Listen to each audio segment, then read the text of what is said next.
Hello my lovely Protons Army, a very warm welcome to today's session. So this is Nikita ma'am, your Nikki or next ma'am, chemistry master teacher here at Vedantu. I hope आपका दिन काफी अच्छा और बढ़िया गया होगा। तो आज के सेशन में मैं एक बहुत इंपॉर्टेंट चीज एड्रेस करने वाली हूँ कि maximising success with regular class attendance in CBSE is a myth or not? What do you really think? इसका आंसर मुझे कमेंट सेक्शन में जरूर देखना और ये सेशन को टिल द एंड जरूर देखना। चैनल को डेफिनेटली सब्सक्राइब कर देना अगर आपने नहीं किया है। ठीक है, let's start today's session. Apart from that, जिन भी बच्चों ने मुझे इंस्टाग्राम में फॉलो नहीं किया है, my Instagram handle is nikita_08SAHU, वहां पे भी आप मुझसे कनेक्ट कर सकते हो।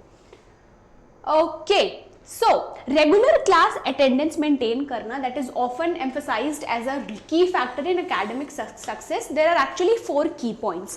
Obviously अगर आप regularly sessions या classes attend कर रहे हो, that has a bigger impact in the long run. तो 4 ऐसे key points मैं आपको बताने वाली हूँ आज के session में। Let's start with the very first thing, which is teachers assessment. Teachers often use class participation and attendance as a factor in assessing students' performance. तो basically अगर आप स्कूल रेगुलरली जा रहे हो ना, teachers actually have a very clear idea कि भाई बच्चे का परफॉर्मेंस कैसा है, क्लास में पार्टिसिपेशन कैसा है। So they have actually a mind setup कि वो स्टूडेंट्स के परफॉर्मेंस को इवैल्यूएट करके in the long run they can actually predict about it. ठीक है, रेगुलर अटेंडेंस जो है they can contribute to the assessment and even impact final grades as well. जो असेसमेंट होते हैं, स्पेशली जो आपके सेशंस हो रहे हैं, क्लासेस हो रहे हैं स्कूल्स में, तो आपको एक्चुअली में आइडिया रहेगा कि भाई हर दिन स्कूल जाने से अगर एटलीस्ट आप ट्राई करो कि रेगुलर रहो, once in a while not going, it's fine. When you not when you are sick, when you not feeling like, when you want to focus on self study, ठीक है, that is fine to some extent. But here what happens कि अगर आप regularly जा रहे हो, assessment कर रहे हो, तो इन द लॉन्ग रन वो आपको काफी बेनिफिट करेगा। ठीक है, that is actually the number 1 की point over here. Point number 2 is access to resources. In many schools, teachers provide additional resources such as supplementary notes, practice problems and guidance on exam preparation during class. तो apart from the online sessions जो होते हैं, जो हम YouTube पे ले रहे हैं, जो आपके स्कूल के टीचर्स हैं वो आपको नोट्स प्रोवाइड करते हैं, कभी कभी वो टिप्स या ट्रिक्स देते हैं कि आप इस पर्टिकुलर टॉपिक को और अच्छे से कैसे इलेबोरेट करके लिख सकते हो, या कुछ ऐसे निमोनिक देते हैं ताकि वो पर्टिकुलर चीज आपको याद रहे for a longer duration of time. ठीक है, तो you can get access to lot of additional resources. Now missing classes may mean missing out on these resources, putting students at a disadvantage.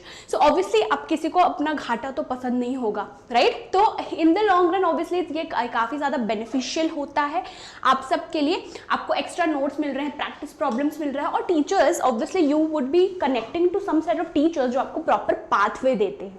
ठीक है, तो access to resources is something which is very important. Apart from that, बच्चा party एक बहुत ही important point, जो भी बच्चे JEE exam के लिए प्रिपेयर करना चाहते हैं, from India's best teachers at very very affordable price without compromising on the quality, you can definitely enrol for the Drishti JEE. और आपको जो फुल ईयर कोर्स प्लान है that you will get at just 2999 and the batch is starting from 15th of May. इसका link आपको description box में मिल जाएगा। Now I am guaranteeing you students, अगर आप टीचर्स के साथ लग के पूरे टाइम पूरे साल मेहनत कर लोगे तो definitely you can crack your exam.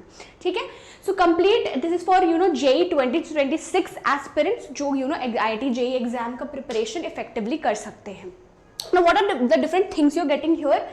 You're getting the live classes, India के ऑब्वियसली बेस्ट टीचर्स आपको मिल रहे हैं, इंस्टेंट डाउट सॉल्विंग, कुछ टॉपिक आपको समझ नहीं आ रहा है, इंस्टेंटली वो डाउट क्लियर होगा। ठीक है, हैंड रिटन टीचर के नोट्स जो आपको हर सेशन के बाद मिलेंगे, असाइनमेंट और chapter test, unlimited access to e books और ऑल इंडिया टेस्ट सीरीज। और भाई घर बैठे बैठे ही आप प्रिपेयर कर सकते हो, और trust me at this affordable price you are not going to get it anywhere from India's best teachers. ठीक है, तो इसका लिंक आपको डिस्क्रिप्शन बॉक्स में ऑलरेडी दिया गया है। And again, this is actually English batch, which means Hindi and English, together it will be used. चलो, now getting back to the topic, peer learning. तो जो classroom environment होता है, you can learn from each other through discussions, group activities and collaborative projects. School जाने में सिर्फ ये चीज नहीं है कि आप academic चीजें सीख रहे हो, you also get exposure, you can improve yourself. आप अपने फ्रेंड्स के साथ डिस्कशन कर सकते हो, ग्रुप डिस्कशंस, कुछ टॉपिक या इंटरैक्टिव प्रोजेक्ट्स पे एक्टिवली पार्टिसिपेट कर सकते हो, राइट? तो that will also help you grow as an individual. ठीक है, तो peer learning is again something which will will really help you. Next, understanding of concepts. Now, her teacher के पढ़ाने का तरीका काफ़ी अलग होता है, ठीक है, एवरी टीचर इज़ यूनिक. तो ऑब्वियसली अगर आप सेशंस रेगुलरली अटेंड कर रहे हो, कुछ टॉपिक फॉर एग्जाम्पल आपको उस पर्टिकुलर टीचर से ही समझ में आएगा, है ना, कभी कभी ऐसा होता है. सो कॉन्सेप्चुअल अंडरस्टैंडिंग आपकी काफ़ी अच्छी हो जाएगी, as you can actually discuss what is taught, ask questions and also engage in discussions. और क्लैरिफिकेशन लेना उसी टाइम पे कि भाई ये टॉपिक तो मुझे समझ में नहीं आया, तो उसको मैम आप दोबारा समझा दो या उसको दोबारा समझा दो सर आप, ठीक है. So that is again very important. Apart from that, 10th 9th and 10th दोनों के ही एनसीईआरटी सॉल्यूशंस का लिंक आपको डिस्क्रिप्शन बॉक्स में दिया गया है. जब आप नीचे स्क्रॉल डाउन करोगे you will find download CBSE 9th and 10th all subjects NCERT solutions and this is absolutely free, ठीक है. Next is discipline and routine. अब एक वो आदत हो जाती है कि भाई आप सुबह उठ रहे हो, you are going to the school, okay, early to bed, early to you know early rising, like waking up early in the morning, that will actually make you very healthy and energetic, keep you energetic through the entire day. So regular attendance instills discipline and a routine in students lives which can be beneficial not only academically but also in other aspects of life. आप बहुत lethargic feel कर रहे हो, आप बहुत very lazy, दिन भर बस you're waking up late, not actively participating, तो आपको ना बहुत ऐसा ड्राउजी या बहुत थकान महसूस होगा. But this will actually help you waking up early, it will actually help you to maintain a discipline and routine throughout, जो वो आपके परफॉर्मेंस में भी इनकलकेट करता है. Apart from that, the effectiveness of regular class attendance depends on quality of teaching, students engagement and individual learning styles, जो कि again it's subjective. कुछ टीचर्स, कुछ बच्चों को एक स्पेसिफिक टीचर से ही समझ में आता होगा. सिंपली क्लासेस अटेंड करना, वहाँ पे बैठे रहना, not actively participating in anything will not do good. So I think you as an individual can definitely improve अगर आप एक्टिव पार्टिसिपेशन कर रहे हो, क्लैरिफिकेशन सीख कर रहे हो, कोई टॉपिक आपको समझ में नहीं आ रहा है, तो इन the long run it's very beneficial. Okay, तो आई होप आज का सेशन काफ़ी यूजफुल लगा होगा. मुझे कॉमेंट सेक्शन में ज़रूर बताना कि आपको क्या लगता है, इज इट अ मिथ और नॉट. जो भी बच्चे जो फर्स्ट टाइम देख रहे हैं इस पर्टिकुलर चैनल को डेफिनेटली सब्सक्राइब करना. Do share with your friends as well and see you very very soon everyone. Happy learning. Bye bye.